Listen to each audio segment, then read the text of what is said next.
இன்னைக்கு நாம உளவியல்ல விடாமுயற்சி, அதாவது பெர்சிஸ்டன்ஸ் பத்தி ஒரு சின்ன கண்ணோட்டம் பார்க்கலாம்.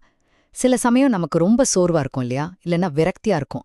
ஆனா அதையும் மீறி ஒரு இலக்க நோக்கி தொடர்ந்து போறோமே, அதுதான் விடாமுயற்சி. உளவியலாளர் ராபர்ட் க்ளோனிங்கர் என்ன சொல்றாருன்னா, இது ஒருத்தரோட நீண்ட கால வெற்றிக்கு ரொம்ப ரொம்ப அடிப்படையான ஒரு குணம். முதலாவது கேள்வி, இந்த விடாமுயற்சி பிறவிலே வர்றதா இல்ல நாம வளர்த்துக்கிறதா? க்ளோனிங்கரோட உளவியல் உயிரியல் மாடல் படி இது நம்மளோட 4 முக்கியமான மனோபாவங்கள்ல ஒண்ணு.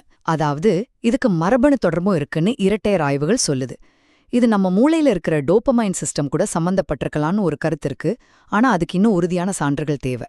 ரெண்டாவதா, சரி இந்த குணத்தை எப்படி அளக்குறாங்க?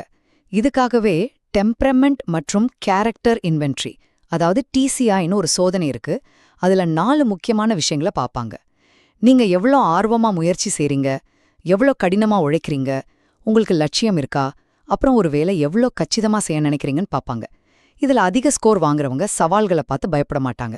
கடைசியா ரொம்ப முக்கியமான கேள்வி, நம்மால விடாமுயற்சி அதிகப்படுத்த முடியுமா? நல்ல செய்தி என்னன்னா, நிச்சயமா முடியும். ஆய்வாளர்கள் 2 வழிகளை சொல்றாங்க.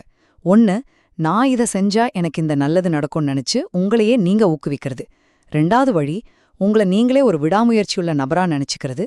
விடாமுயற்சி உள்ளவங்க இப்படிதான் இருப்பாங்கன்னு நினைச்சு அதுக்கேத்த மாதிரி நடந்துக்கிறது. ஆக விடாமுயற்சிங்கிறது வெறும் பிறவி குணம் மட்டும் இல்ல, அது நாமே வளர்த்து நம்ம வெற்றிக்கு ஒரு சக்தி வாய்ந்த கருவியா பயன்படுத்திக்க முடியும்.